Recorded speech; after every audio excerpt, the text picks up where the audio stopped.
Hey, this is Brian, wanting to let you know that the Movie Film Podcast now has a Patreon. If you head over to patreon.com/moviefilmpodcast and hit subscribe for only $5 a month, you'll gain access to a special feed where you'll find every commentary we've ever recorded and every episode we do moving forward, ad-free and without any interruptions. We are very grateful for our sponsors, and our free feed isn't going anywhere. But we wanted to offer an option we believe is the most satisfying way to enjoy the show. No ads, no interruptions. Your subscription will also go a long way in helping to support us and helping to sustain production of this show. So, if you're interested and able and want to enjoy the most satisfying way to enjoy the podcast, please head over to patreon.com/moviefilmpodcast and subscribe. We'd be very grateful. And now, on with the show. Welcome, friends, it's the Movie Film Podcast. Movie Film Podcast, enjoy the show. Jackie and Brian are talking about the movies. Movie Film Podcast on the radio. 525, that's it! Paramount Pictures presents The Art of the Deal. That's gonna leave a mark. The pitch. No. Okie dokie. The set. Oh! And the close. Oh! Chris Farley. Every time I drive down the road, I want to jerk the wheel into a bridge in Buntman. David Spade. We'll be in touch. Tommy Boy. Rated PG-13. Welcome to a movie film commentary track. This is our first track of 2026. I'm Zachy Hassan, and I'm here with Brian Hall. Hey, how's it going, Zachy? Happy New Year. Holy shnikes. It's Holy 2026. shnikes. Yes. We'll get into it, but I've heard this said about Anchorman, but I would also apply it to Tommy Boy, where this movie feels like memes before there were memes. Right? So many quotes that people would repeat to one another. So many things I still say in my daily life. And until I revisited this recently, I was like, oh, that's where I got that from. Oh, how funny. Like inflections that I use on things, you know? I mean, this movie is just filled with so many moments I think people from our generation know, kind of like memes, you know? Yeah. I think what surprised me the most is that the movie only did okay. Mm-hmm. Yeah. When it came out. And I just, it's been such a presence in my life for the last 30 years. I just assumed, oh my gosh, it was a big hit, Uh-huh. Yeah. And right. In fact, it was not. It became one on home video. Mm-hmm. But it kind of came and went when it came out. Well, and again, we'll dig more into this, but it was also surprising for me. I mean, Chris Farley in that generation was kind of when I was really getting into SNL. And to dig back into that history and see that that was an era where they were calling it Saturday Night Dead. Yep. I'm like, what? I remember that. I had no idea. So it'll be fun. I thought Tommy Boy would be a lot of fun to revisit, but also fun to just dig into this era of SNL and SNL movies and all these stars that we grew up loving. Well, let's not waste any more time. We have to act with the urgency of trying to sell some brake pad rotors Yes, before a bank calls in a loan. right. So yes, we are watching 1995's Tommy Boy, which celebrated its 30th anniversary last year. And so, as is our fashion here, we decided to celebrate its 31st anniversary. Yeah. I think we kind of missed an anniversary last year with Office Space, I think too, right? Oh, right. Yeah, that makes sense. So it's now become our calling card. Yeah, but for movies that are undeniable, right? Do we need an excuse to revisit Tommy Boy? I would say no. Agreed. So if you want to watch along with us, you can. If not, we'll try to keep the conversation engaging enough to keep you invested for the next hour and 30-some minutes. Mm-hmm. I'm ready to go. Brian, how about you? I'm ready. All righty, here we go. So we'll do the usual thing. We'll play on 3. So 1, 2, 3, play. And here we go. 1, 2, 3, play. All right. Paramount, one of my favorite opening logos. I always bring that up. I love this push in on the mountain here. It's one of my favorite. Yeah, the 90s era of the Paramount logo, right? It's so beautiful. I love the colors. I love the push in. It just feels so cinematic, especially when they throw a song over it. When I was making movies, back in the day, even when we were in film class together, that was always my thing. I'd always slap that logo in front of my stuff because I felt like it made it inherently cinematic from the jump. Tommy Boy. Oh my goodness. I mean, what can I say? Like, I have seen this movie so many times. So what is it about this movie that appeals to you? Oh man, I mean, where to begin? I love Chris Farley. I love Chris Farley and David Spade together. Like I said, they come from an era of SNL. I guess hasn't Lorne Michaels always said that everyone thinks that their favorite era of SNL is the one that they watched in high school, Well, they say that's the best era. or the best era. Yeah. Yeah. And I think I'm old enough now to have seen so many generations that there are multiple iterations of SNL I like at this point. But Right. this was the generation where I was first introduced to it. Phil Hartman, Mike Myers, Chris Dana Farley, Carvey. yeah, Adam Sandler, all those guys. And it's still near and dear to me. And so I love these guys, right? And then I think this movie is just genuinely great. I think it is genuinely funny because, I mean, these same guys would go on to make Black Sheep afterward, and I didn't love it as much. And I even tried rewatching it a couple years ago thinking like, oh, yeah, there's another... I mean, this movie I know backwards and forwards, but I was like, oh, Black Sheep. It might be like watching it again for the first time. Right. Watch that. And it's with these two guys that I love and especially love together. And then when I watched it, I don't even think I finished it.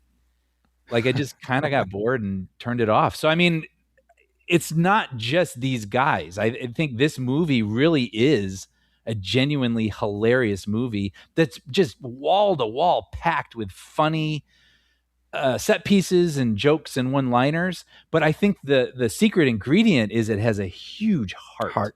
Yep. Right? Like that's what it is. Yeah.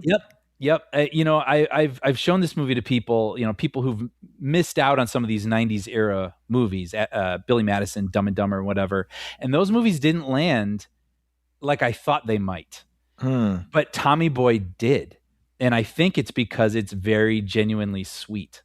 Yeah. I don't know. What about you? What's your relationship with this movie? Well, first of all, I just want to echo everything you said. I think that's absolutely true. I think that the fact that they made Black Sheep hoping to cash in on the cult following that the first film had accrued, and yet it just didn't land is sort of proof that they had lightning in a bottle with this one, and they just weren't able to carry that forward because Tommy is a character that a little bit in this direction, a little bit in that direction would be really insufferable. That's a great point. Yeah. Right. And yet somehow through obviously the way Chris Farley played him, but I think just as importantly, the editing and everything that put this movie together gave us the best version of Tommy. Totally. And I mean, we can get into that, but I mean, they started this movie with only 66 pages. Right. Where like a comedy script is usually at least 100 or 110, somewhere around there.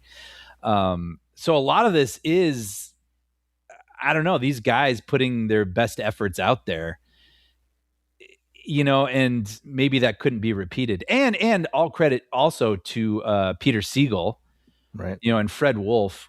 Peter Siegel directed. Fred Wolf became the screenwriter.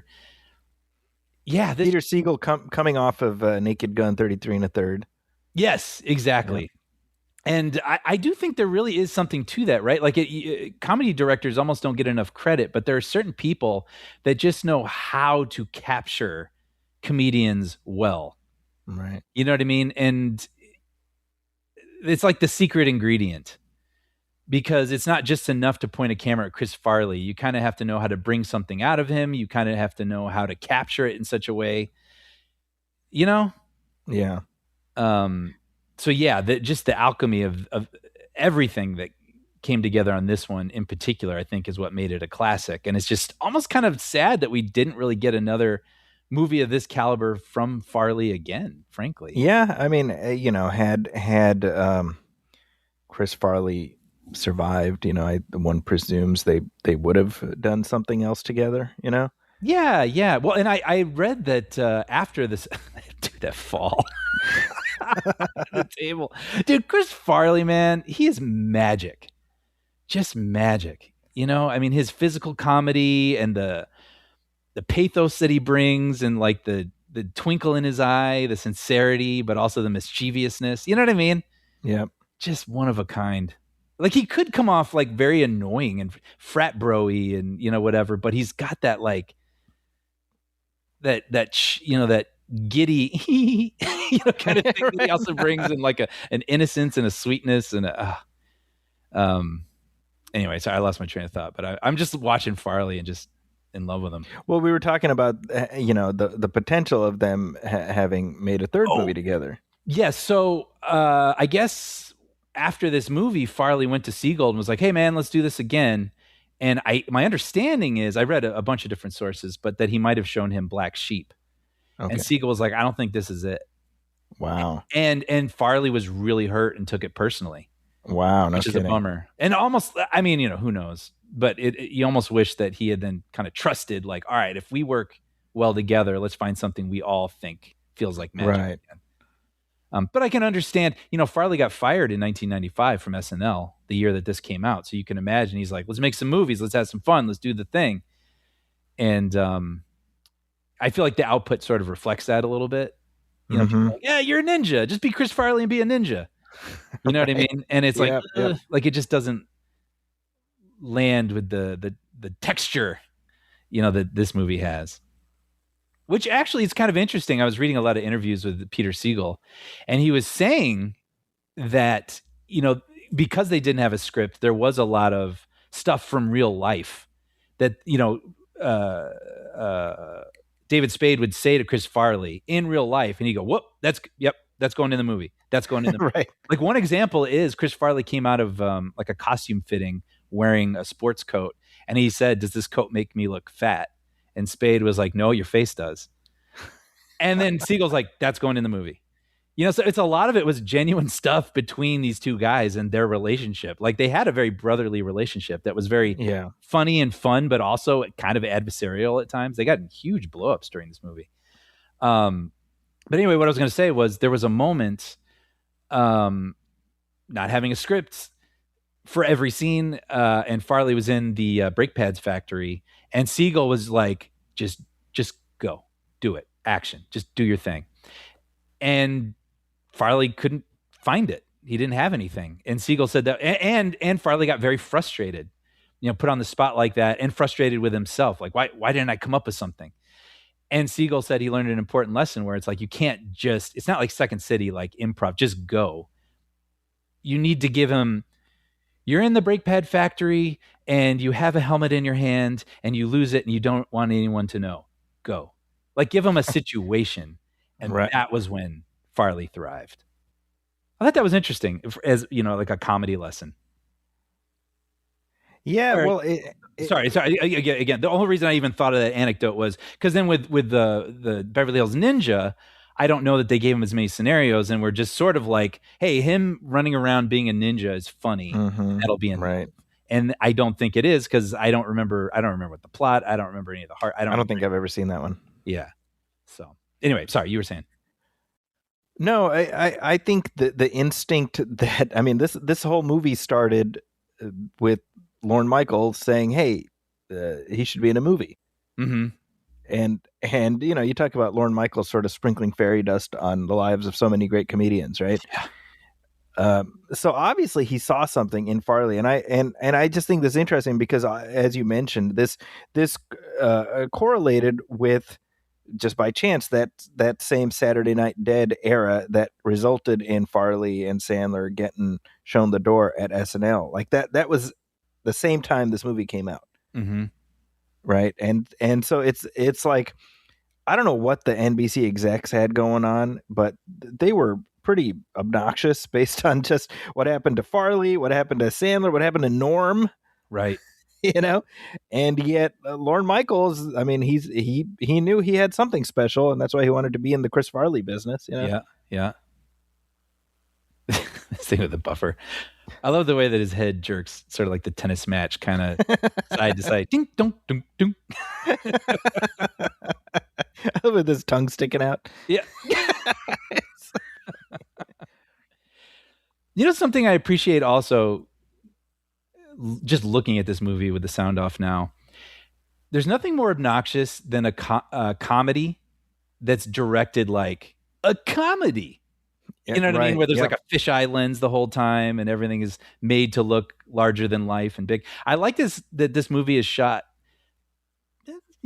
straightforward / cinematically, not like a comedy. Like, let the comedy be the funny thing that stands apart in this realistic feeling world. You know?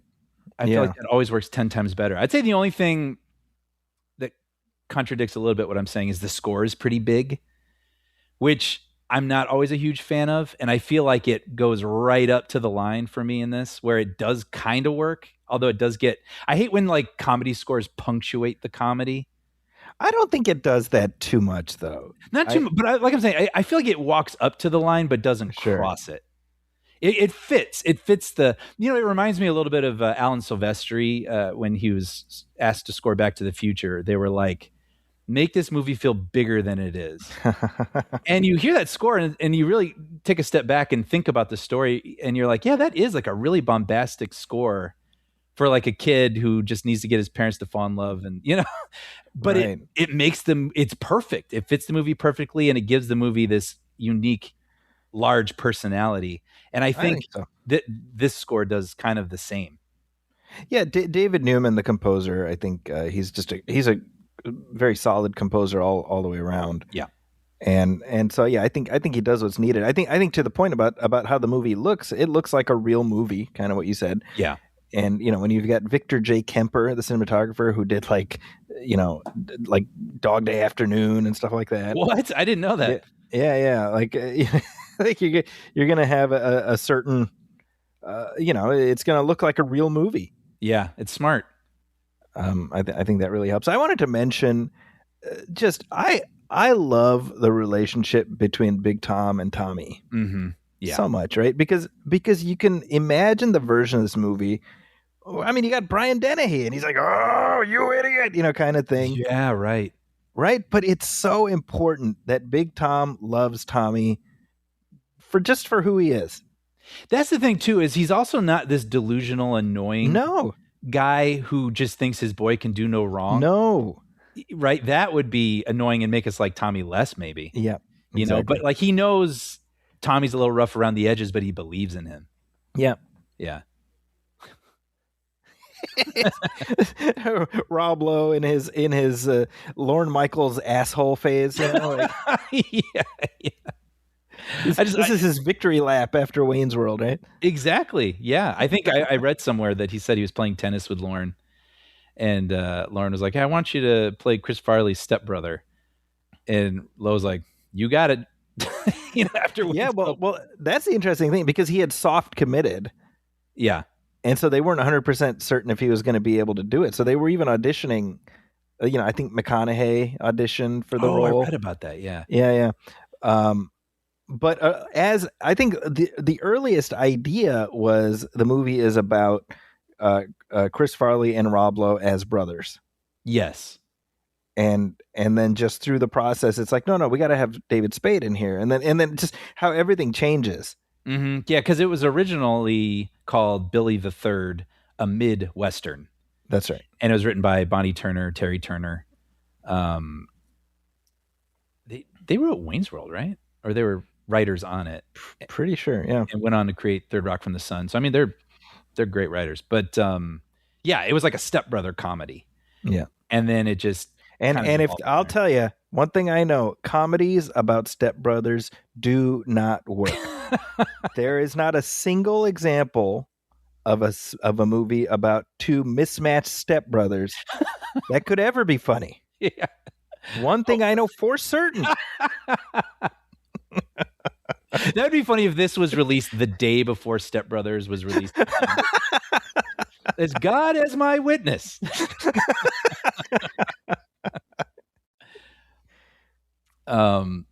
But yeah, I mean, a lot of the bits and funny lines that we know from this movie came from real life, things that would happen. I mean, come on, brothers don't shake hands. Brothers gotta hug. I mean, I say that to people still, like brothers gotta hug. But that is what eventually got infused into this. Like Lawrence saw a chemistry between these two guys. Yeah. Spade and Farley, and that's the magic of the film. I mean, that's it was wise. It was a wise decision to allow yourself to pivot from where you began, and let it turn into the thing that's the best version of the thing. The thought I had rewatching it for this commentary is, it works the same reason the Planes, Trains, and Automobiles works. Mm-hmm. Right, because yes, there's the comedy of the mismatched pair, but it remembers to weave in just enough pathos to make these feel like real characters. 100%, like a real chemistry. Yeah, it's important. The heart, and it makes me think of that movie Due Date with Robert Downey Jr. and Zach Galifianakis, right. Which I remember was like funny. Yeah, but it's not going to linger because you don't revisit it. Yeah, because I mean, it's funny because of its gags, but it's not like there's a real feeling we develop for those two together, right? And the journey they go along. Cow tipping, dude. All right, so we both grew up in the Midwest. I mean, did you know anyone who ever actually cow tipped? I did not. Same. I knew it as a thing, as a concept, as a joke, but I never. But then again, I mean, we were living in the Chicago suburbs, right? So it's not like we were in Peoria or something, like that's very true. We were in like John Hughes land. Yeah. So maybe Illinois is like 3 states blended together, That is something I didn't realize till I moved away, actually. Yeah. Because I guess, I kind of kept to my region or something, and I didn't realize. Holy you kept to your people. Dude, that I still go, son of a. But yeah, original title Billy the Third, and they changed that because this came out the same year as Billy Madison. Too many Billies. That's right. Yeah, and I mean this was shot like at the same time and the same locations as Billy Madison. Yeah, isn't that wild? Which is like that's why Chris Farley is in Billy Madison. Yeah. Oh man, did I get douched with mud? So this was kind of a last minute thing they added in, his little flash dance thing. So good. But look at where the camera is. That's the funniest place to put the camera. Yep. You know what I mean? Like it's you can kind of see he's wearing a wetsuit under there. Oh, I didn't even notice, but yeah. Yeah. I forgot about the whole runner too. Yeah. Did you eat paint chips when you were a kid? Why?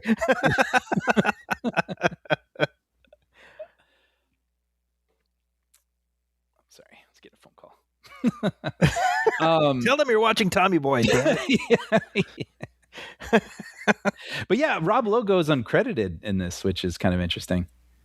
Yeah, he had said he liked the idea of just showing up as a surprise. Mm-hmm. And I saw that quote and I was like, okay, maybe. But I'm wondering, dude, I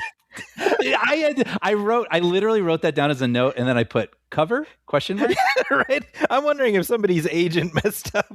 Right, dude, that's so funny. We had the same feeling. Yeah, he's great in it.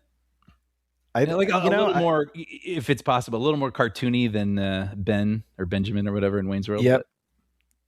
Yeah, but he gets. I love the running subplot of him comically getting his uppance every time he's trying to do something evil. It's very funny. Yes. So this is another thing too. We get a moment now of humility from Tommy. He's going around being sincere. He's not throwing his weight around like I'm the boss, so I didn't see the shipment. He's like trying to be polite and a man of the people here. Like, I noticed that the whatever, but he still gets a little bit of a dressing down. So it's like, how can you not be feeling bad for this guy? I mean, you feel whenever he does the, you're like, oh. That little disappointed head jerk. Like, oh. Yeah, exactly. Yeah. I also actually totally buy this relationship. Yeah, same, which is not always the case in a lot of comedies. There, people feel there needs to be like a romantic element, and sometimes it feels perfunctory and there's no chemistry between the two people. You never believe, especially in a broad comedy, that a woman would actually find a really loud, obnoxious person charming. Right. But to your point, yeah, I completely buy their feelings for each other. Well, I think it helps. Julie Warner she's not like a bombshell, she's very Midwestern and like she's pretty in like a normal way. I don't know if I promise I'm not trying to. No, I understand what you're saying. Like, yeah, like she feels like someone you could meet in real life and find extremely beautiful and charming and like follow yourself trying to ask her on a date.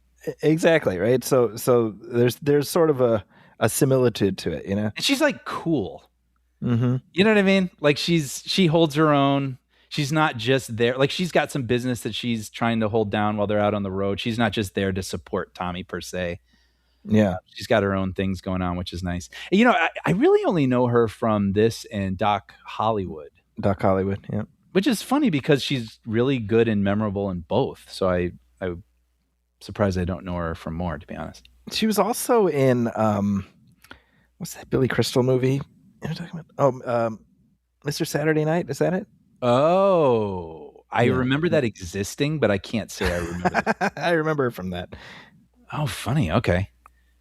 Yeah, but she's great. And Doc Hollywood, by the way, for anyone who hasn't seen that movie, really charming movie from the early 90s, Michael J. Fox movie that just somehow hasn't really like lived on. But I rewatched it not long ago and it's still really fun. Yeah, you get to see a whole lot more of Julie Warner than I remembered. I will never forget that because that was rented it with the family. I'm like 11 or something. It's PG-13, but it has like full nudity. Yep. One of those rare PG-13, full nudity things. And I'll never forget that. It's a formative experience. Yeah. But basically, if you've seen the movie Cars is Doc Hollywood. 100%. Yeah. Yeah. I mean, to the point that my kids watched Doc Hollywood and they were like, oh, this is ripping off Cars. And I was like, no, stupid. Time moves in a linear fashion. Bo Derek, we should talk about it a little bit. I probably had seen the poster for 10 at this point in my life, but that was a little before my time. So I wasn't super familiar with her. Were you? I knew of her as a sex symbol from the 70s and 80s. Yeah. So I know she had been in a movie called Tarzan the Ape Man. Yes. That was known for being kind of, risque. Yeah. But I believe this is the first time I saw her in a movie. Yeah, maybe same. And do you know how old she is in this movie? Oh, geez. I didn't even think to look. Yeah. I don't know. 38. 38, really? 38. Oh, goodness gracious. Isn't that insane? That's wow. Okay. Yeah. Because definitely as a kid, I'm like, man, hot older lady. Yes, exactly. Right. And it's funny how those things kind of get locked into your mind. Mm-hmm. You know what I mean? Because when the age you see something, like I'll see, man, I don't even know. For some reason, the first thing that's coming to mind is like Goonies, even though this isn't a great example. But like Josh Brolin was like the older brother. Yeah. And like even now, I am well older than he is, but he still feels like older. Like he's older brother-y. Right. Even though, you know what I'm saying? Like you see these movies at a certain age and the people at that age get kind of locked into your brain. Even when you surpass them in age, they still feel like they're older than you. Absolutely. It's the same with Bo Derek, even though now I am many years older than her. You got almost 10 years on her in this movie. Yeah. Yeah. You're getting up there. Yeah, but I was reading, it was kind of interesting reading about her because she started off as a model. Then at 16, she married, she was in a movie and she married a guy who was 46. Yeah, John Derek. And he was a director and they moved to Germany to avoid statutory rape laws, which is kind of crazy. Yeah. Married till he died. And he put her in all those films and knew that she was attractive and was like, hey, let's make a Tarzan movie where her top is off and that kind of thing. And then 10, I think, was a pretty iconic thing. Which we get a little nod to in this movie when he sees her for the first time. Yeah, she comes out of the swimming pool and Tommy's like, she's like a 10. Yep. But yeah, I mean, really, for me, this is what I know her from best. So real quick before he exits the picture, Brian Dennehy, man. Brian Dennehy. Just what a force of nature that guy was. Why wouldn't he just leave Rambo alone? Just let the man have a sandwich or whatever. Yeah. But I mean, yeah, he's not in this movie. Where are we at? 20 some minutes or something.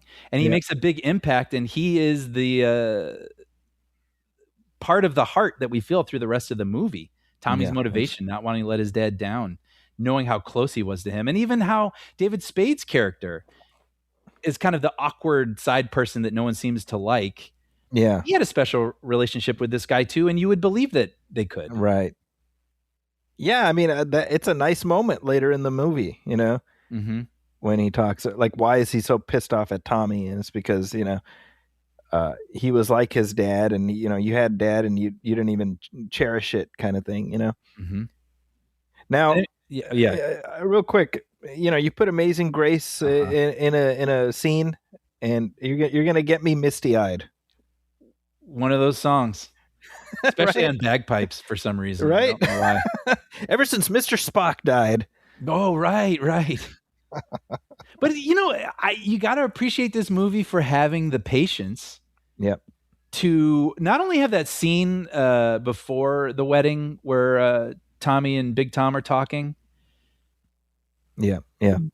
Seeing a real connection between them, but then to really let us sit with Tommy in his sadness here. Right. And yeah, the song's effective. And Chris Farley, man, he plays it, heart. He's got the tears in his eyes. And yeah. See that, like, you know, there's so many comedies today that are just joke, right? And again, that's fine for some of them if that's their approach. But you know, I think this is sort of like the Judd Apatow school of just like let people improv and just put as much of that in as you can, kind of thing. And sometimes that works and sometimes it doesn't. I think it doesn't when the improv sort of punctures the reality of the movie. Yes. Right. And we see a lot of that in movies today. And, you know, you again, what I was saying before, you can imagine the version where Big Tom is the comically overbearing father. And you can imagine the version where they use his funeral as an excuse to get several more jokes about like trying to get his body in the thing. And I mean, you know, do you get what I'm saying? So spot on. Yes. Right. And it's like that when I watch this, I'm glad they curbed any of those instincts and said, no, we want there to be an actual story here. That we care about the trajectory of, you know, Tommy's, not just his character arc, but, you know, what's going to happen to the town, what's going to happen to all these people, you know? Yeah. You know, that's something I think we bring up a lot, especially in disaster movies, where sometimes the movie forgets to show how the world feels about this. Right. So we lose a little sight of the world-ending stakes. And that's what Roland Emmerich does so well. Is he's always cutting to like different countries and like seeing people huddled around different situations around televisions. But a lot of times, big movies kind of forget to do that, and so we forget like, oh, there are people that think the world's going to end. You know, right? And this movie does a really great job of capturing the feeling, the dread that the town is feeling. Yeah, you know, that this company is feeling. And then making us feel happy when everything works out and we see all of them kind of as a unit, as a group. You know, their jobs are saved, their town is saved, their lives are saved. Right. For now. Yes. When you really step back, it's a very fraught victory. Touche. By the way, this moment I thought was kind of I could karaoke this whole movie. So now he's in the little boat and those kids are yelling at him. And this is a great moment for her. Yeah. Sticking up for this guy, and she gets a really good role in this movie, which doesn't always happen for the women. Right. But anyway, I thought this was kind of interesting from an interview with Peter Siegel. He was saying that he had a lot of autonomy to reshape the script, even as they were filming. They only had 66 pages, and basically, well, we can get into this also, but because there were so many changes, the production schedule of this movie butted up into SNL coming back. Right. So Spade and Farley were having to fly back and forth between SNL and shooting this movie, which was a pain. So New York and Toronto. Yeah, which was a pain, but it also allowed Siegel and Wolf time to work on the movie and improve the movie. And so they said they made index cards and wrote down things that had happened to them in their lives or on the road. And Siegel says that at one point he had parked a little too far away from a gas pump, backed it up, and hyperextended his door. That's something that happened to him. And I think Wolf said, he accidentally left an oil can under the hood and the hood popped up. And I think it was Siegel saying, referring to the scene, he was on a date in high school on a lake in Arizona. It was dead calm, and some kids started heckling him from the shoreline, so he yelled at them. And it's just funny. And then you get that moment. Sorry, this couple. But you get this moment, but it's something from his life, but it perfectly slots into being an effective scene in this story, right? It's a nice heartfelt moment from Tommy. You get to see Julie Warner and her personality at play. It sets up, him being nervous about things. So it's kind of amazing because this doesn't always work when you're doing things so hastily, right? Right. Yeah, I think that that sense, the improvisational element really was effective with this film because, unlike kind of what I was talking about, where it's like, oh, just let them riff and put it all in. It's like whatever riffing they did, it was whittled down. Right. And that's sort of a key thing that tends to get forgotten. 100%. 100%. Yeah, like you said, when it punctures the reality, when they start doing,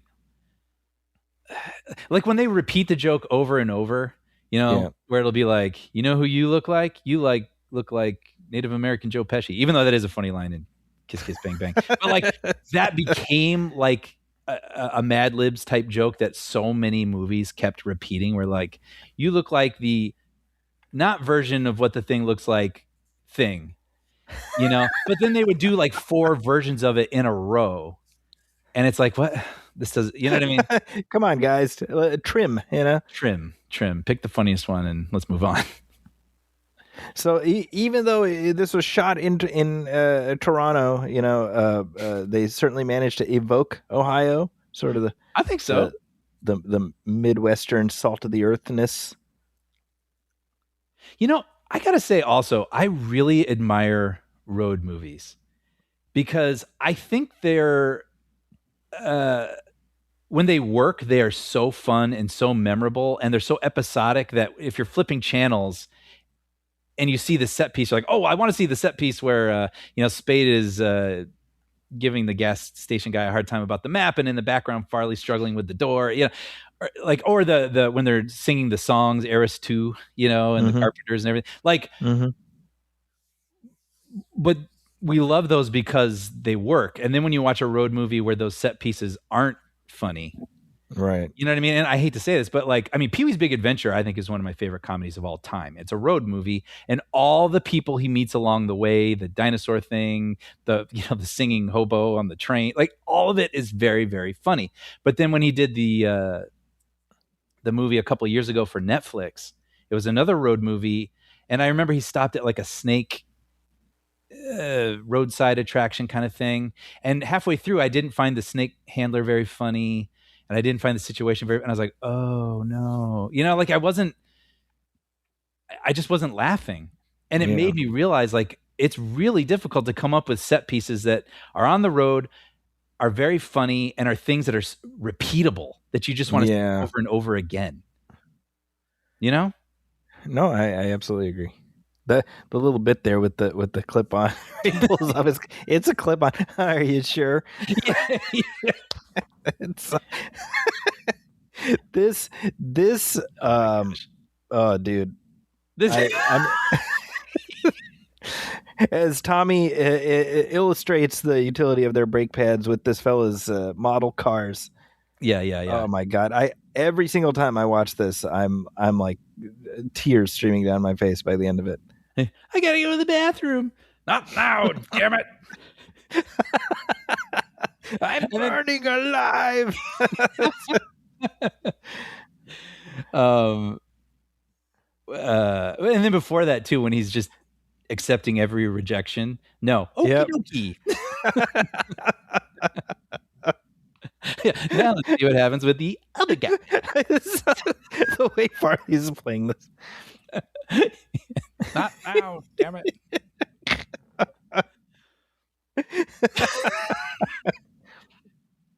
Good shot though, too, right? Of the guy with his hand in the foreground of the frame. Yeah, we get to see his reaction.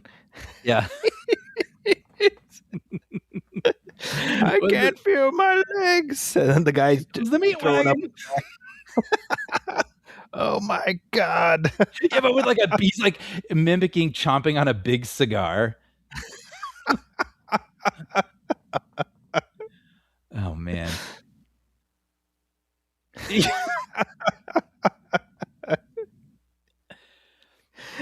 Anyway, I think of this to this day. Do you validate? I think at the time I didn't know what that was.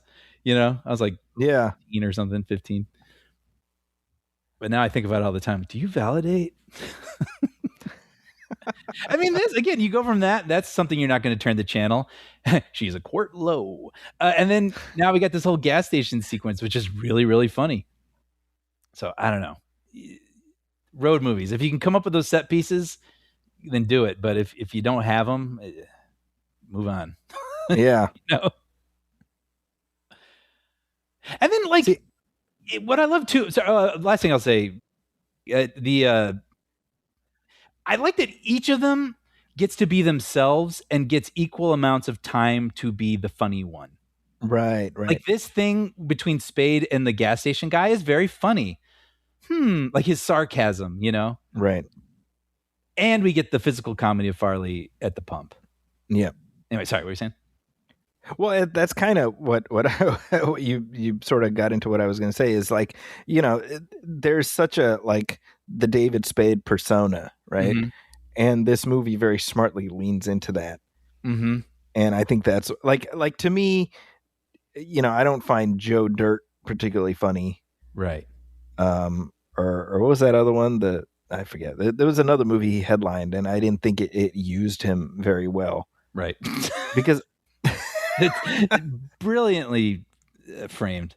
Anyway, yeah.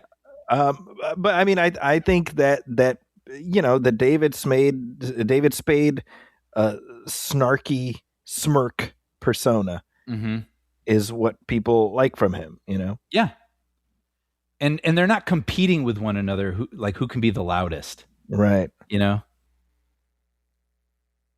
They have these different energies, and we get showcases for each of those energies. You know, it's interesting that because maybe right around when this movie came out, or maybe a little bit after, he was on that TV show, right? Just Shoot Me, right?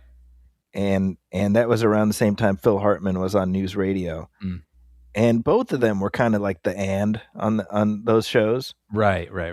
And I think that was the best utilization of just like, these are your secret weapons. You bust them out when you need to like put a comedic button on a scene. Mm-hmm. Mm-hmm.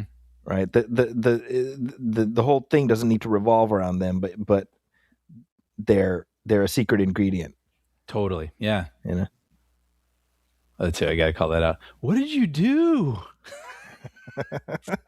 Such a funny idea. Put the door back and then let him break the door. Or think he broke the door. That's very funny. That's good. I can hear this movie. Tommy's out there. We're all screwed. This sort of reminds me of Gung Ho a little bit. Yes, right. Right. That too. It's about like a small town, plant, automotive plant, and the effort to save it. I hadn't even thought about that. That's really funny. This is such like a funny like comedy movie moment. where it's like we think that's like mother and son. She's like, Right. "Come here and kiss mommy," and then they like kiss, and then like someone sees it from far away, like what?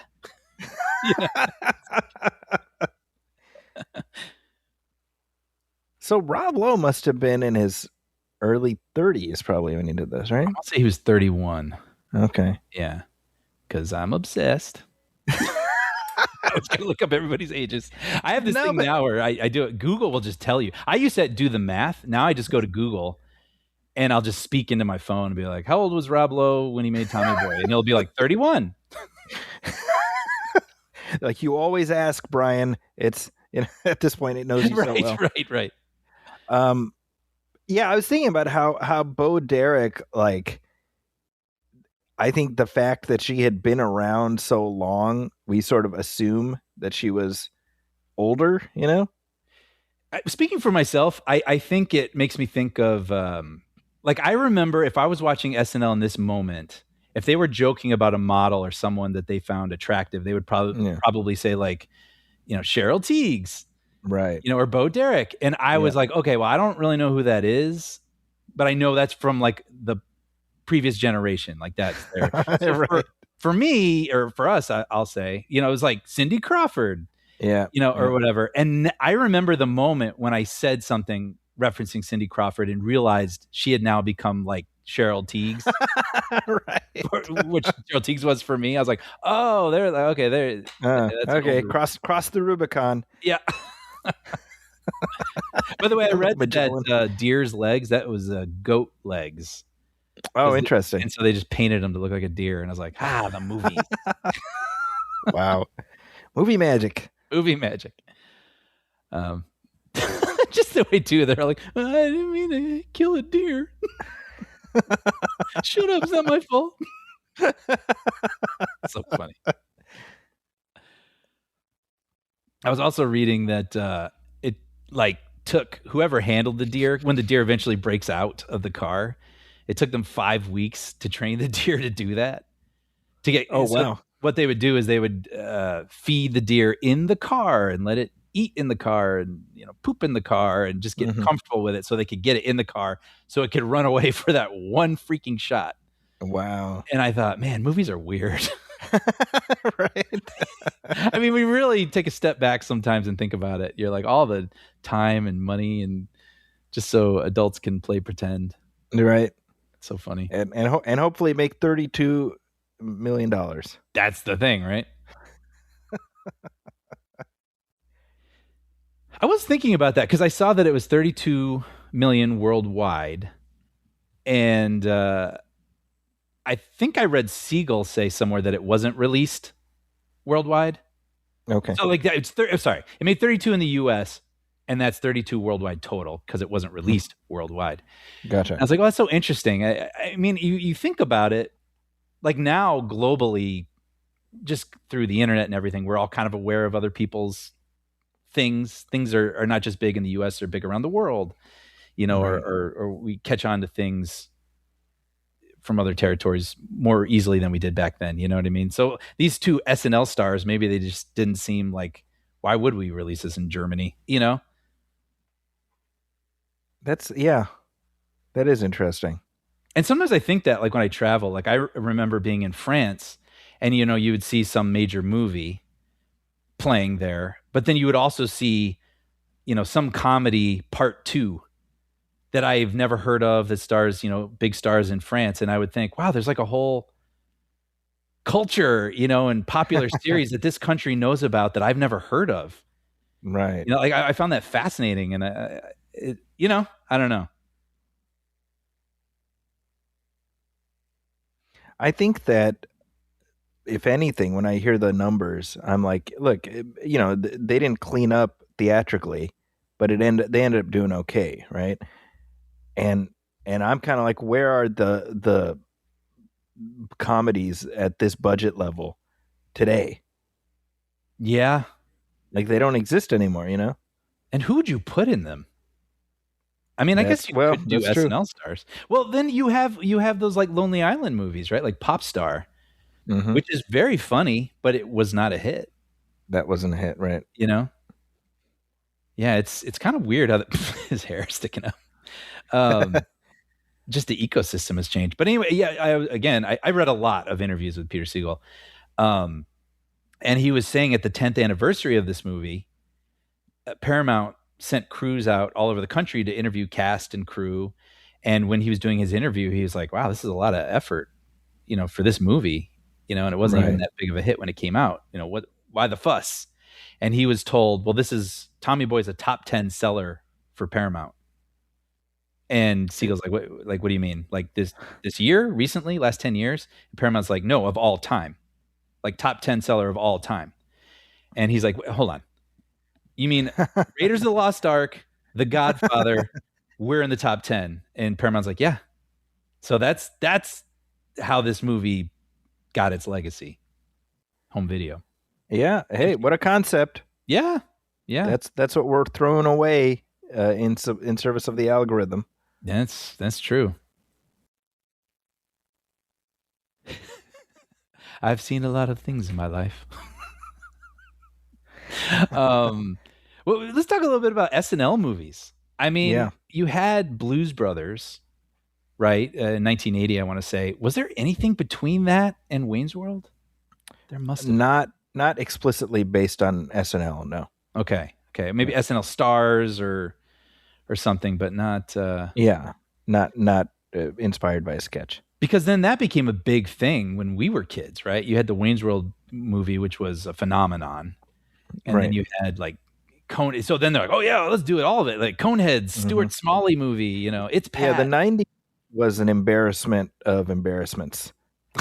Well, Wayne's World is to this day brilliant. Right. It's just as far as SNL movies, kind of lightning in a bottle in a way, you know what I mean? But yeah, they just couldn't replicate that. SNL couldn't replicate that success with taking characters and putting them into movies after that. Yeah, I mean, look, there was like 10 years between Blues Brothers and Wayne's World, give or take. And then after Wayne's World blows up, suddenly, like you said, you got Coneheads, you got, forget like even the later stuff that went straight to video, I mean, you had like Ladies Man. Who's interested in that, right.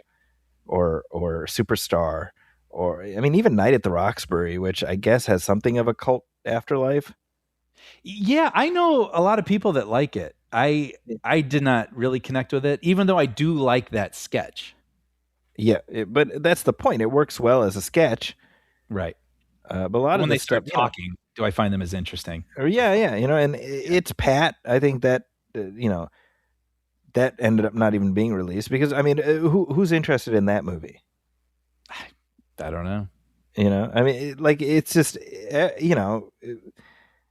they were just putting this stuff out. Oh, this is a recurring bit, turn it into a movie, and you never had anything break through like Wayne's World did. Mm-hmm. And really the approach should have been like this, where, hey, we've got these comedic actors. How do we bottle some of that? Yeah. Build something around them. Do we want the Matt Foley movie? Right. No, but we want to see Chris Farley being funny. Right. Not all sketches were meant to be stretched out to 90 minutes. Exactly. And Wayne's World is so amazing because it's so much more than that. And it has a very specific personality. That's right. So okay, I mean, we have to talk about Fat Guy in a Little Coat. So apparently this is something that Farley would actually do to David Spade in the SNL offices. And then he would start tapping, or he'd put Spade's coat on. And then he would tap Spade's shoulder and be like, hey, I want to show you something. And Spade would be like, I don't want to see Fat Guy in a Little Coat anymore. Stop it. He's like, no, it's different. And then Spade would turn around and it would always be Fat Guy in a Little Coat. But what's funny too is they shot that. And again, according to Siegel, he was saying that they were used to the SNL pace of doing things, and movies, it was like, all right, take 12. And Farley would get a little restless and bored. So he did his, they shot his side of the Fat Guy in a Little Coat. Then they put the camera on Spade, and Farley was getting really bored. So he started singing it. Fat guy in a little coat. But they didn't have the camera on him when he was doing that. And Siegel didn't even notice it. Right. so apparently it was the editor who was going through the dailies and was like, dude, the singing is hilarious. Like, go back and shoot Farley singing it. So that was a result of the editor catching on to something that Farley was just doing because he was bored off camera.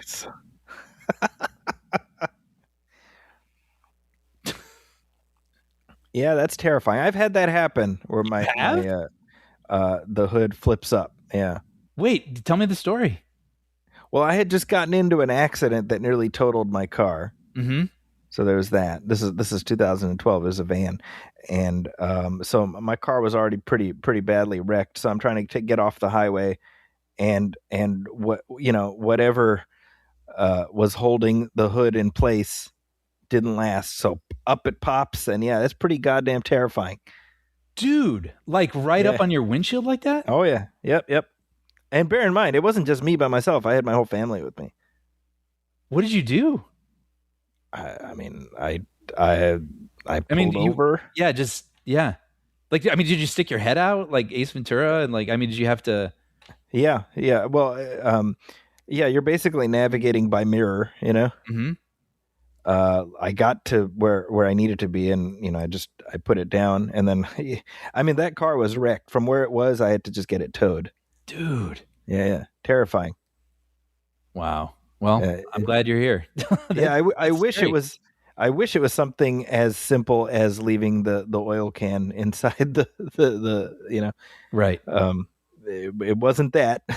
Right. Oh. Dude. He's too afraid to get out. He's just a little guy. This whole thing with the board. Little breeze coming through.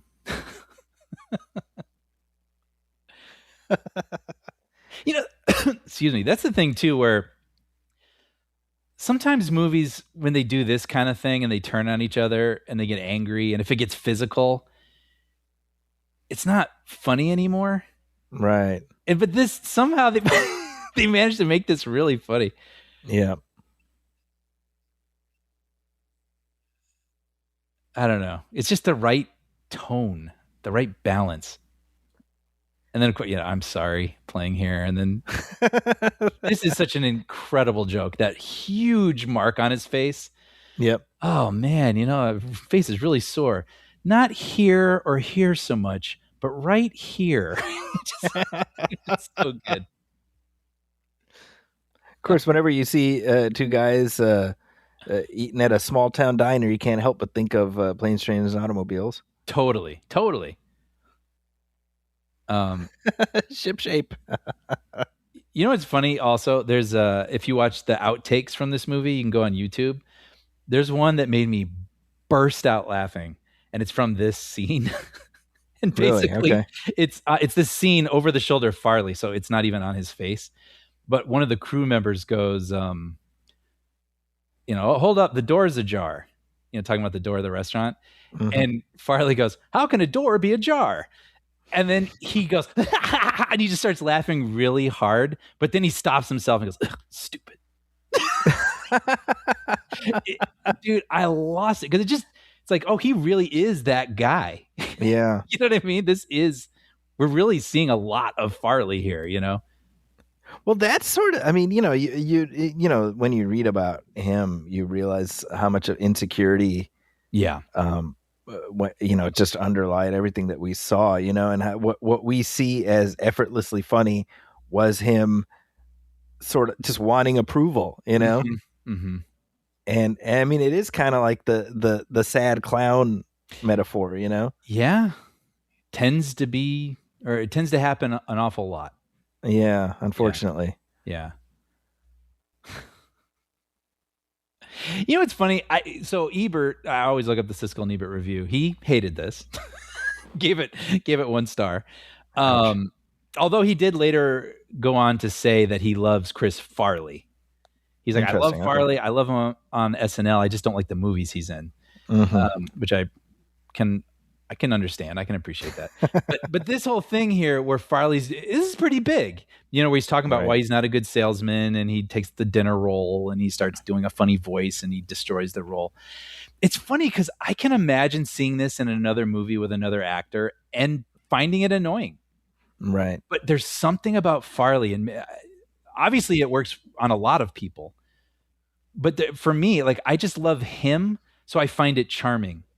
Right. But I can kind of imagine, like, my dad just not being charmed by it. Yeah. You know what I mean? Yeah. I don't know. Yeah, I mean, you know, he really, like, his ability to do physical comedy was really is what made him stand out. You know, I mean, there's so many SNL sketches you think of that rely on just his physicality, right? Mm-hmm. But also, like, you realize how much SNL it wasn't just about utilizing that. It was about making fun of him being a fat guy. Yeah, yeah. And, like, it's one of those things where what does that do to somebody where it's like everybody's laughing, but are they laughing because you're funny or because you're fat? Right, right. You know, like the Chippendale sketch, right? Mm-hmm. Which I find that hard to watch. I always did, to be honest, because I think the joke is, hey, he's fat. Right. And that's it. Why would he think he could be a Chippendales? He's fat. Yeah, he doesn't look like Patrick Swayze. Yeah, that's the whole joke. Yeah. You know what I mean? But he did it. Yeah. Well, I will say that I think part of it also is the fact that he is so light on his feet. Sure. Like, he really does have amazing moves. Sure. And so then it becomes kind of surprising because you don't expect that, you know, out of someone of his stature. But yes, See, the initial comedy is literally Patrick Swayze with his shirt off, and then out comes Chris Farley standing next to him, and the juxtaposition. See, so the joke would be then Farley getting the job. Right. That would be the punchline for that. Right. In my opinion. You know what I mean? Yeah. Like, because his moves are so good. About that sketch a couple of years ago. Oh, was there really? Yeah, like, people were saying that they, for the reasons that you're saying, and people who were there with him on SNL all had different theories about how Farley felt about it, and I don't even remember where they landed, to be honest. Huh. But yeah, it kind of came up not long ago. Like, this is a recurring thing. Like Curly Howard went through something similar, you know, from his time with the Three Stooges, where everybody's like, "Oh, it's the fat guy. Let's, like, poke him in the eye and whatever," you know. Mm-hmm. And it's like, well, like, they have feelings, you know. And, you know, you get some fat jokes in here for sure. You know, but I would say the majority of the humor isn't about that. Yeah. You know what I mean? It is his personality, his, you know, oversized personality for sure, but, like, which is kind of nice, right? Right. It's funny too, sometimes when you have a movie like this, which is really, the story just exists so we can have moments, you know, like set pieces with the guys we like. But I feel like this plot is, like, perfectly calibrated. Yeah. It's simple enough that I can understand it. And that's a memorable scene where the guy says, you know, I don't even care if your brake pads are more affordable. They don't have the guarantee on the box. I just want to see the thing on the box. Right. It's just so well executed that it's still a fun scene to watch, even though it's, like, getting business covered. Right. You know what I mean? I feel like they do a good job. Other movies, sometimes they have to get into the, like, well, there's the big presentation that he's got to do before he runs out of time. And it feels very, very perfunctory and we just want to skip past it. Right. But yeah, you know what I'm saying? Like, I feel like the balance here of story and fun and heart is all kind of miraculously calibrated. You have to sort of cover your bases in terms of making sure that the story is being fed. Mm-hmm. But you got to have, you know, your laughs per capita. Yep. You know, I mean, the thing that we just saw with Rob Lowe and the dog and stuff is so funny. Yeah. And I think it helps that he's just this handsome guy who's just getting abused every which way. And you know what, though? What's great, and I can imagine that scene may have been shot, you know, to be twice as long. But it's pretty brief, and it's all we need. Like, he's doing a little bit of sabotage. He shoots a thing. It falls. The dog bites him. We're out. Yeah, that's right. And we know that there's an antagonist actively working against our guys at the moment. Right. So apparently, this whole thing, this you know where the weight room is? It's so funny. So this actress Okay. was a friend of David Spade's, Okay. and I guess then she eventually started dating Chris Farley, and that led Wow. to a little tension between them because Spade was like, "Yo, dude, like I was interested in her." Oh, wow. Interesting. Yeah, Lori Bagley, I think her name is. Has she been in other stuff? She'd been in like a handful of things. I'm forgetting it right now. I looked up her IMDb, but yeah, you get Spade, his kind of funny moment, and then you get Farley's funny moment where he's just like, "I bet she likes the Yankees," or whatever. That was really funny. Or, who's your favorite little rascal? Alfalfa? Was it Or was Spanky? Spanky. So funny.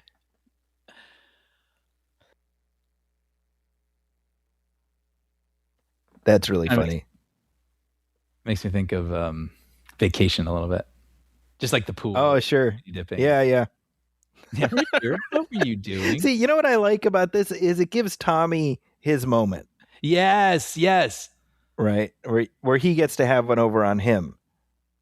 That is so true. You're right. I didn't even think about it that way in a story sense.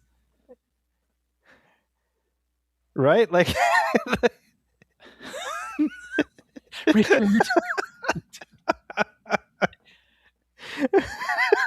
Buddy Wackett.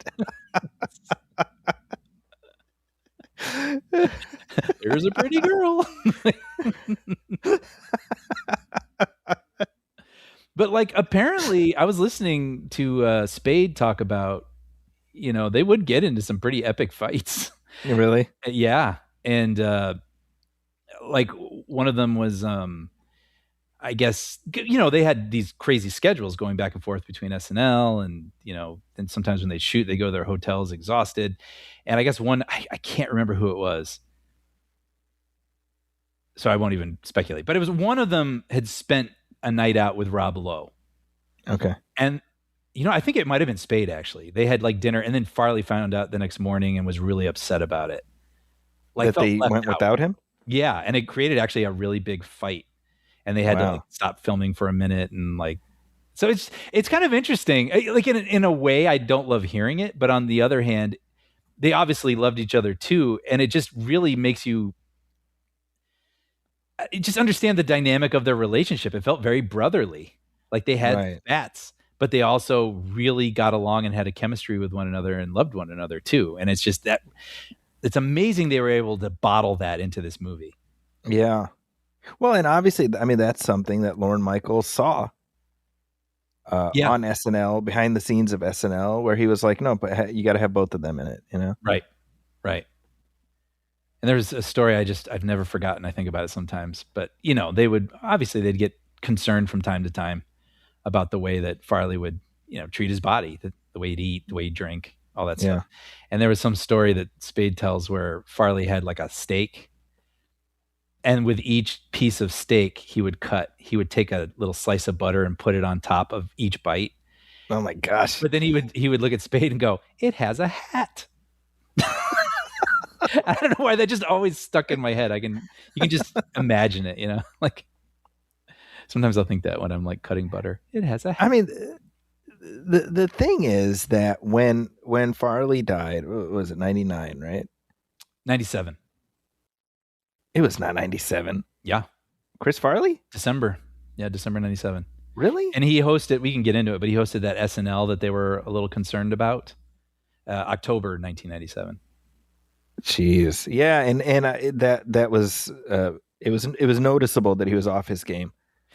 Yeah, he wasn't in a good state, and they were so concerned during the week that they actually had Chris Rock on standby to take over if they felt Farley wasn't able to do it. And that's the condition he was in by October 97.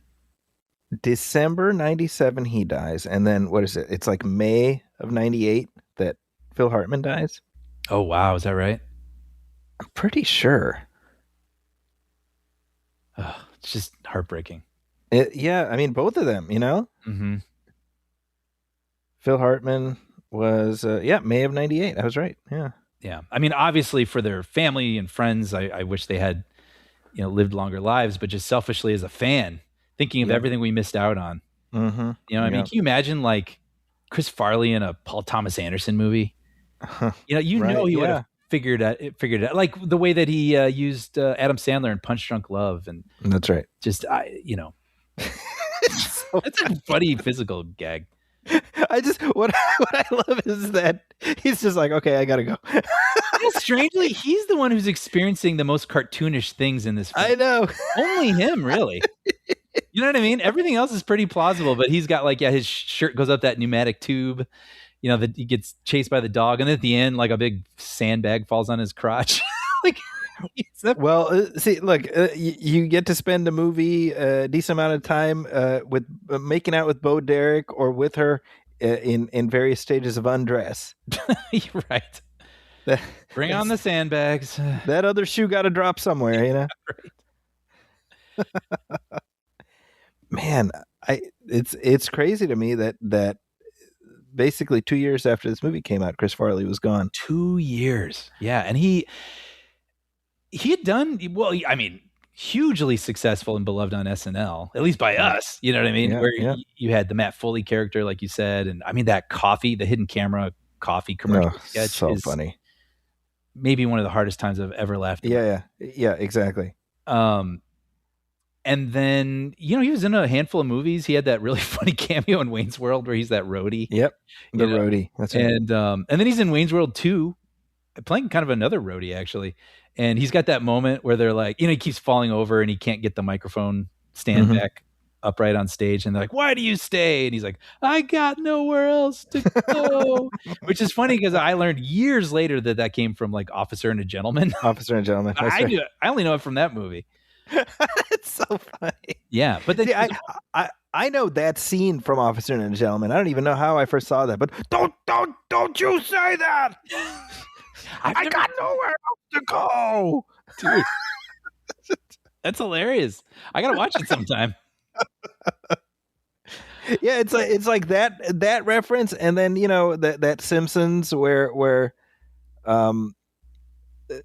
it's like Marge is working at the factory, and then Homer. Yes, right. Homer picks her up. Yeah, that's right. Like that. I didn't know that was an Officer and Gentleman reference. Yeah, someday I gotta watch that. It'll be like like Citizen Kane, when I watched that, and I was like, oh, I know this entire movie already based on just through Simpsons references. Yeah. But no, Farley had a lot lined up ahead of him too. I mean, he was supposed to be Shrek. Well, yes, he was. Yeah, so he was almost a Cable Guy, but then they decided they wanted Jim Carrey. It would have been a very different thing. Very different. Yeah. I think it went darker after Farley. I think it would have been better with Farley, if I'm being honest. I think so too, because Jim Carrey can immediately conjure sinister. Mm-hmm. It's a little different with Farley. I think that might have been kind of interesting. Yeah, I think that movie's just too dark, in my opinion. Yeah, I've come around to at least appreciating its swing. Sure. But I still don't love it. Yeah, like it's not a movie I can revisit often, Yeah, I have like another day I'll tell that story. But yeah, he recorded dialogue for Shrek. That's right. Which you can find on YouTube. You can hear his take on Shrek.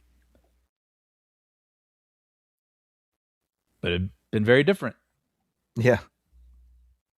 Which, by the way, speaking of, this is just in my research. I thought this was funny. So obviously Shrek eventually became Mike Myers.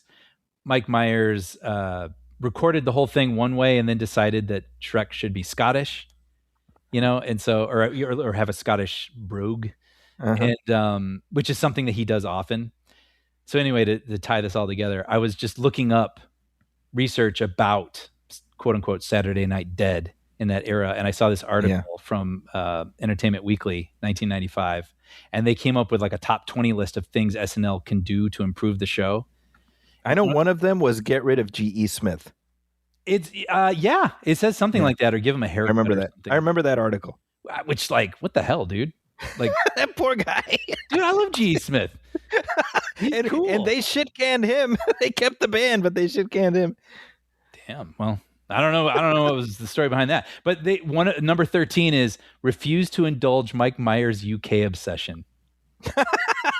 Isn't that hilarious? It says, enough with Simon, all things Scottish, etc. Yeah. Mike Myers will never make a cent off of that Scottish accent. Not 1 cent, I say. Right. If he has a movie coming out in, say 2026, where he uses that Scottish accent. Yeah. Crazy. So it's kind of funny as a historical document looking at all that. Isn't Shrek whatever number this year, the next one? I don't know about this year. I believe you. I don't know. But there's one coming. Yeah. Yeah. So anyway, I just thought that was kind of funny. I remember that that article or something in that vein. Yeah, look at this. 2027 we got Shrek. There you go. Shrek 5. There you go. Well, if it's 2027 and Mike Myers is still doing that Scottish accent, then you know that the whole world has gone to hell in a handcart. Oh, wait. What's next? Donald Trump serving a second of 2 non-consecutive terms? Also, more Gap girls, like some crazy Notre Dame prediction. And then by the way, so I'll never forget this. This is brilliant, by the way. Like the trying to distract the cops by saying you have bees in the car. Yeah. Getting pulled over by a cop. So it's like, okay, let's double down. So let's drive crazy. Then we'll get out of the car, pretend like there's bees everywhere. It's hilarious. I wonder if anybody actually tried this after watching Tommy Boy. Yeah, I kind of hope not. I'm a little, I don't know if that would work. But this, I'll never forget. I saw this movie for the first time at a second run theater, the Wheaton Theater. And in this scene, the movie broke. Really? Film, they don't show film much anymore except in boutique theaters, but film could tear in half. It could overheat and melt, and it would look like you see it, on screen sometimes as a joke. It would just melt and then snap in half. And I remember that happened during this scene. Get out of here. Yeah. Happened during Titanic also. Oh, no. But, yeah. Dan Aykroyd. Forgot we've seen him already. He did an ad, right? Yes, that's right. Oh, by the way, I just want to throw out, as long as we were talking SNL movies earlier, then there was a bit of a pause on those, and then there was MacGruber, and I remember seeing that at a test screening. Yeah, I remember you telling me that. Laughing my butt off at that movie. I still love that movie, and I'm thinking it was so funny, and then it came out and just died. And not a soul watched it in the theaters. No, just died. So not very encouraging for SNL. So that's the end of SNL's movie escapades. Yeah, for now, unless they do like a Wayne's World reunion. Yeah, which I hope they don't. You know that it's at least being considered. I'm sure. Right? I'm sure. I'm sure it's been discussed, but that thing rarely works. Bring them back 6 years later. There's a lot of humor about airline ticketing people around this era, wasn't there? Yeah. Well, I was watching this. I was like, man, what a strange pre 9/11 reality we're witnessing. Right. Just every part of this, where it's like you just show up there and you're like, hey, I need a ticket for the flight that's taking off in 10 minutes. Yeah, right. And then that they just somehow sneak on as flight attendants. Right. A different world. Is this where he's like, I've got a plan? Oh, no, wait, he does that later. Yeah. I think that's with the bomb. But you know what I mean? It seems like there was a lot of, or I remember Meet the Parents was another one where it was annoying airline ticket. That's funny because that was pre 9/11, but there's the whole thing about him, saying bomb, bomb, bomb, bomb, bomb, bomb, bomb. Yeah, which is so funny. But then he's talking to that woman at the ticketing counter, and she keeps click clacking, in a really funny way where it's like, is she really typing anything? What is she doing? It's just funny. A lot of people writers or filmmakers seem to have it out for ineffective flighted airline employees. Yeah. And this is funny too. And then this is like the perfect thing. You get the good physical comedy of Farley doing the safety instructions, but you also get Spade doing his thing, being sarcastic while he does it. Right. You know?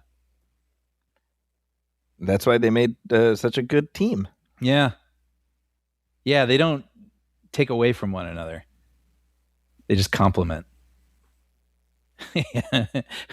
Yeah, we won't be over water. If anything, we'll be crashing into a mountain. By the way, when you're on an airplane, do you ever feel like rude when you're not paying attention to the person who's like right in front of you performing the safety stuff? That is, I was actually thinking about that while watching this. I was like, do I at any point pay attention? I don't think I do. Not anymore. Right. And they have to know that, right? So Yeah. it's like, I would imagine for the flight attendants, it's sort of like reading the Miranda rights, like just it's a legal obligation you just have to do. Right. So they just kind of go through, you know. Right. I know I've seen some flight attendants kind of make a little show out of it. Yeah. Southwest especially, they kind of Southwest, yeah. And you know, God bless them. You know, they're kind. By the way, love this gag. So funny. Where like Spade in the flight uniform steps into the bathroom, and then the camera doesn't cut, and then like 5 seconds later he comes out changed and is like, "Okay, come on, we got to go, hurry up." And Farley's like, "But he just went in the. But how did he come out of the like?" It's like a little surreal bit. It feels like the whole flight attendant routine was sort of invented just as an excuse to get us to this scene right here. Yeah. Right? Like, hey, let's have Chris Farley struggling to change inside an airplane bathroom. There's 3 minutes. Yeah, you know, and it's just him, just this. It's just this, you know. And the score is like on fire during this scene. Like really supporting it, and then it ends with this huge like crescendo. David Newman, by the way, I want to call out. Yeah, like you said, he's done a lot of great scores, especially comedy scores. But he, when John Williams plays at the bowl, he's the guy who he comes out and comes on stage and speaks sometimes. And as John Williams has gotten older, Williams now only does the second half of the show, and David Newman does the first half of the show. So it seems like they have like a friendship, kind of relationship thing. So I'm used to seeing those two every year, which is kind of a nice thing. And it's made me more familiar with David Newman. Well, he's the son of Alfred Newman. Yeah. Alfred E. Newman, Mad Magazine. Yep. What Me Worry? Who did the Fox theme. Yeah.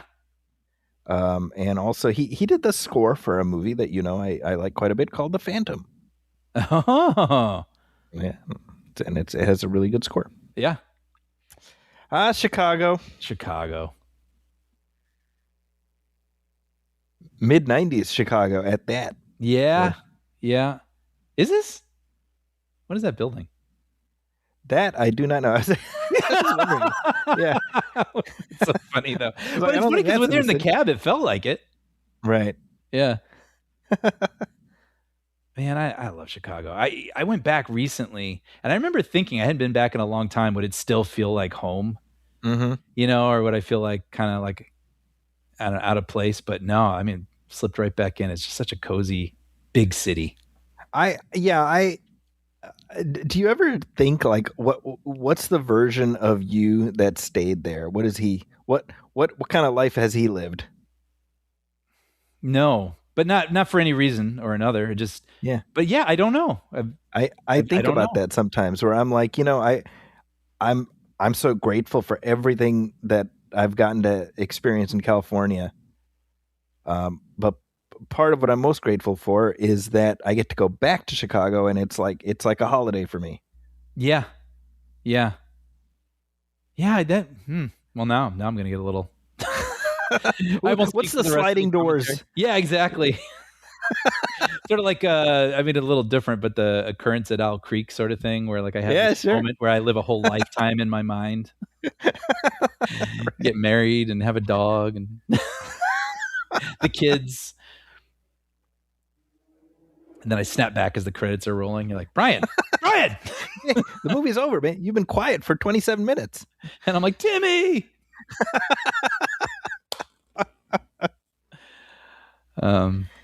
Dan Aykroyd, small role, makes a big impression. Yeah, you can imagine Lorne Michaels calling in a favor. Mm-hmm. Well, the first step's identifying it. Second is washing it off. I love his anyone do a accent. Chicago accent better? Yeah, right. Anyway, sorry, what were you saying? Even though he's Canadian. No, I love his little accent that he puts on in this movie. Mm-hmm. Mm-hmm. You know what I like too is he's kind of a slimy business guy, but he's not like evil. He's just that's a good point. Business guy. You know, like he respects his dad, but business is business. Business is business. There's never like this real sinister. He's pure evil guy. I don't know. Yeah. Like that. Well, I think they give the broadest comedy to Rob Lowe. Maybe that's why, to keep him being the sole guy that needs to have the thing dropped in his crotch. Hey, remember Incredible Crash Dummies? Yes. Remember how that was a toy line? Yeah, it was like it was a series of commercials, right? And then they got an animated show and action figures, and it became a whole thing. Don't you be a dummy? Buckle your safety belt. And it was toys where you would come and crash cars, and they would break up into little pieces. And it was a whole thing. Like when you look back on that, that's a very that's very funny.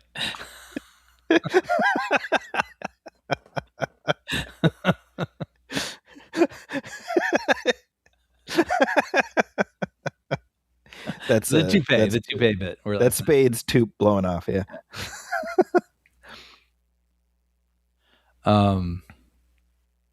Yeah, I guess anyway, the point I was making is like it's hard to imagine for me the version of myself that like stayed in the Midwest, you know? Yeah, yeah. But I cherish those roots. See those things. Look through those I don't know, live them like a dream, just kind of see it's just peer into the multiverse. Yeah. But no. But I love Rob Lowe there. Right? Yeah, he's like waving. And Tommy, he's so blissfully naive. He's like, hey, my family's in there. You know what I love? The worst thing, and yes, because I agree with you. What I hate, actually, is when I'm watching a movie and I can see the formula.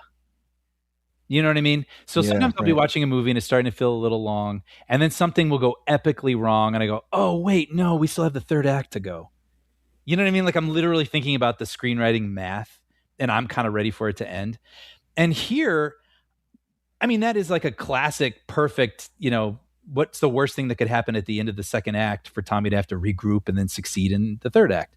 Right. But the energy of the movie has been so, the propulsion is like, I'm still with them. I'm rooting for them. They have that funny moment in the lobby we didn't talk about, though, where he's like, hey, everybody, listen up. This will only take a sec. And everyone thinks he's robbing the place. It's so funny. And then it's like he finally gets to the meeting, and we're like, phew.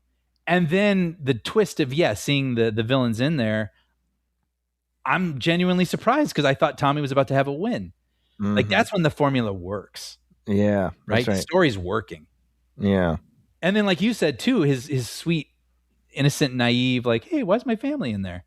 You're like, oh, no. Yeah, he's right. It takes this moment for him to realize, because he just sort of assumes the best of people. Yeah. Yeah. But yeah, a lot of comedies kind of collapse under the third act because they haven't been thinking so hard about the story. That's a great point. They just are trying to get the gags, and then they have to have an ending. They have to have a story. And so then you're sort of like, okay, so then it's like. So the fact that they were, they were laying down the tracks as the train was going, mm-hmm. in terms of pulling the story together. The fact that it came together as well as it did is sort of a minor miracle, I mean, well, that, and yeah, I think that's part of why, you were saying at the beginning, like why this movie endures over others. It actually works well as a story. It actually works well. It's like the best these comedians have ever been. Yeah. It's got set pieces that you can't wait to watch over and over. And people who see it for the first time still find them funny today because they're not dated necessarily. They're like relatable situations that they get into. So maybe people didn't turn up for some reason in theaters, but it endured because it's that good. They found it eventually. Yeah. When haven't you tied road flares to your chest in the appearance of a bomb? Come on. Yeah. Anyone can relate to that. Right, it's very relatable. Exactly. I guess you gotta go a little big, third act, but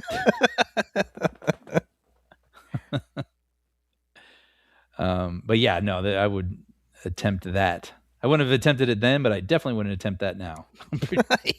Walking in a building looking like I have a bomb strapped to me. I love it. Yeah, good. No, this whole bit here where you have people watching it and then they keep switching to something else. I found that very Yeah, funny. me too. Me too. And then he said, Sorry, he calls out. Well, no, he calls out the factory or something, and he looks at the cameras like, "Yeah, hell yeah!" I love that.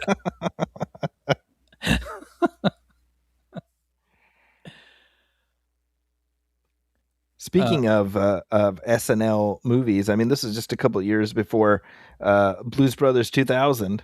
Yeah, which is famously a debacle. Yep. I mean, the fact that Aykroyd was hell bent on making that sequel without John Belushi just makes me scratch my head. Yeah. I was watching the Beatles anthology 2025.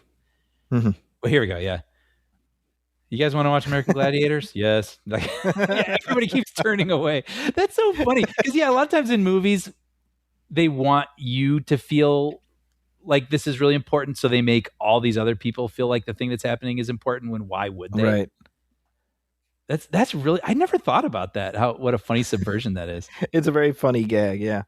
Yeah. But no, anyway, so watching that Beatles anthology, they were like, we're not going to do this again. We can never be the Beatles again. Like there's someone missing. And so they would do little things together on their own or whatever, but the Beatles are over. Right. Which I think is correct. And so, right. like to your point, with Blues Brothers, it's like, well, I mean, can you really do it without Belushi? It's not the Blues Brothers. Yeah. I mean, I know that at one time, Jim Belushi was going to be in that movie. Mm-hmm. And he had a commitment to a television show, so he wasn't able to. But like to me, that would have been probably the only acceptable way. Mm-hmm. Is if you have the brother carrying on the legacy, Right. But yeah, I mean, either way, it was a catastrophe all the way around. Right. Yeah, but I mean, look at him in the background. It's like, yeah. So funny.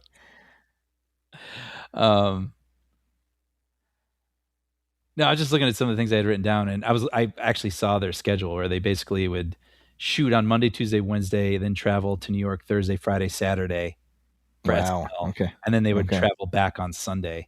And it's kind of like that thing. I mean, not exactly. Like, Michael J. Fox when he was doing Back to the Future. Right. Where it's like, they say pain is temporary, film is forever. That's right. They must have been so dead. But at least the movie was going to turn out and be amazing. Yeah. I'm sure George Clooney thought the same thing when he was doing ER by day and Batman by night. This movie's going to live forever, I tells you. This is like your runner for the... It'll live forever.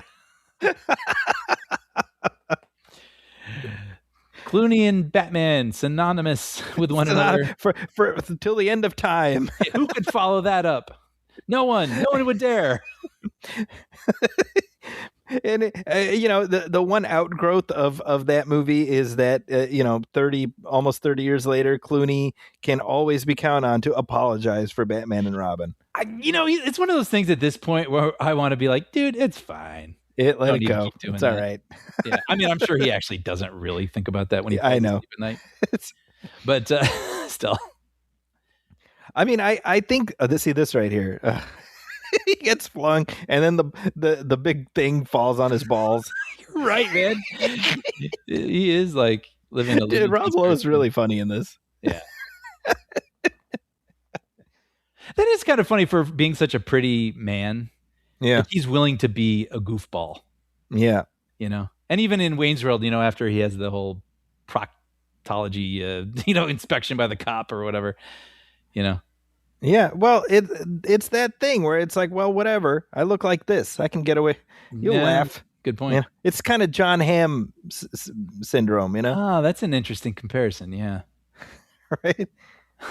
It's a bucket of ice or a bucket of ice to ice down your marbles, or whatever he said. That's right. I want to see Dan Aykroyd in something. When's the last Sure. thing? It's been a minute. Well, what did we see him? Well, we saw him in Ghostbusters. Yeah. The last one, whatever that Which one was good. I mean, yes, it was welcome seeing him there. But he was good in that. I will say. Say what you will about the movie. They did right by Ray. No, for sure. Ray Stantz, not Ray Zelinsky. Right. I guess he just likes the name Ray. Yeah. He does look like a Ray. he's got resting Ray face. Yes, that's it. But now the movie has the patience to actually settle things with all the people, right? At the factory, and because it knows we actually cared about this story, and now we're seeing Tommy be a leader. They're all like chuckling and laughing and game for everything he's saying up there as he's kind of leading them. Whereas, they weren't taking him seriously earlier. Yeah. I mean, I gotta say, man, they correct me if I'm wrong. They don't make them like this anymore. They really don't. For a lot of reasons. I mean, tone, style, of course. But sometimes I think, like they take test screening a little too seriously. I think test screening is vital to a comedy. Sure. But then sometimes they'll be like, let's whittle it down to only the things people are responding to. And then you get something that feels like it's lacking a little bit of soul, right? You got to trust if the audience has shown up that they are interested in soul as well as humor, or at least that's the thing that's going to make it live on. I think the problem also is that, the market for comedies has gotten so diluted. I think the movie comedies used to be the things that brought people of all stripes together and we'd all laugh together. Mm-hmm. And we don't experience comedy in that way anymore. And I think that's why so much comedy hinges on references that are specific to certain groups. You know what I mean? Yeah. And that's a shame, Mm-hmm. Like you were talking about the Officer and a Gentleman reference that you didn't get, but you found the joke funny. Yeah. And it's like, that's how it used to be, where even if we didn't get the thing it was referring to, we found the joke funny, and then we would eventually find the thing it was referencing, and then we laughed again. Mm-hmm. And then it became even funnier. Yeah. But it's like we've lost that, Yeah. Well, I don't know. Well, Tommy Boy, 31 years later, where are you at with this movie? It's one of my favorite comedies. I love it. I never get tired of it. It still not only makes me laugh, it still warms my heart. And I think that's why it endures for me and for everyone else. Yeah. Yeah. You? Yeah. I think for me, more than anything, it's this little remnant of this era that's gone forever. Mm-hmm. Right. It reflects these 90s style of comedies that we don't really get anymore. And just as importantly, with Chris Farley now gone for almost 30 years as well. It's a little taste of something we could have gotten more of, but we didn't, Mm-hmm. And so you can't help but look at this the way we look at Planes, Trains, and we mourn John Candy. Mm-hmm. But we're also grateful that he's left that as his legacy. Mm-hmm. Mm-hmm. We got to see them at their very best, and it was captured in something really special. Yeah, and so I think what you said is very true, that this is a movie that you can show to people and they'll find it funny. Mm-hmm. And that's not always the case with comedies of that era, Yeah. It just different eras, period. Sometimes it's like if you weren't there, you just aren't going to be on his wavelength. But I think this one endures. Yeah, the humor is mostly welcoming. There isn't. I didn't pick up on too much of the homophobic humor and stuff like that. That sort of. I don't think so. Right? Yeah, that stuff. Yeah. That was a lot more present in that era. It tends to bump you now. Yeah. But hey, let us know your thoughts on Tommy Boy. You can email us at moviefilmpodcast@gmail.com. You can also hit like on our Facebook page, facebook.com/moviefilmpodcast, and message us there. Hey, if you're listening to this on YouTube, please hit subscribe and like and leave a comment there, because we read those comments, and that engagement really does matter to us. We also have a Patreon page, Brian. Yes, we do. And right before I speak about that, I have to also say, because I want everyone to look this up, if you like Chris Farley and you haven't seen this, go on YouTube and watch his introduction at the David Letterman show. Have you seen this? No. So basically they're like, and now here's Chris Farley. And he runs down the aisle of Letterman's theater, like up and down, and like, like all high energy, and he does like a cartwheel. And then I did see this. Okay, yeah. And then he runs up to a guy seated in the audience and picks him up and starts shaking him. And then he carries that person out of the theater and throws him in a dumpster. And then, dude, I must have seen it back in the day, but I saw it again maybe like 2 years ago. And now it's something I go back to every now and then when I just want to die laughing. So I just had to throw that out there before we wrap things up. Look that up. Well, and real quick, as we're at this part of the credits, I wanted to give a shout out to all the great needle drops in this movie. Yeah. Because what a killer soundtrack. Well, the end of the world as we know it thing was like very relatable. Yeah, that was a song you'd hear on the radio, and you'd kind of do that thing where you knew maybe the first 2 lines of it, but then that's right. Seeing them do it was like very funny, and also like, yeah, that's true. That's what we all do. And then of course the Carpenters thing is really funny. You can turn it. I don't care. Do what you want to do.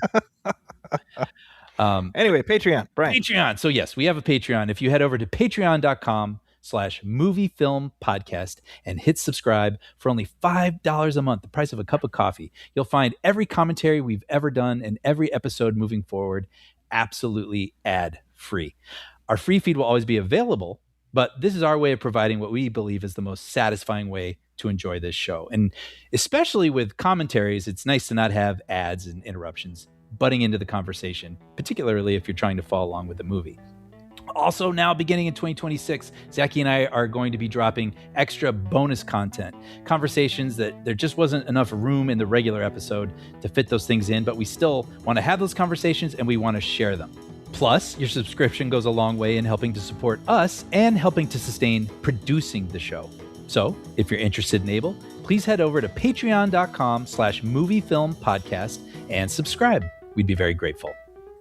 And there we go. With that, on behalf of my partner, Brian Hall, my name is Zachy Hassan, and this has been our commentary track for Tommy Boy. We'll catch you next time. Thanks, everybody.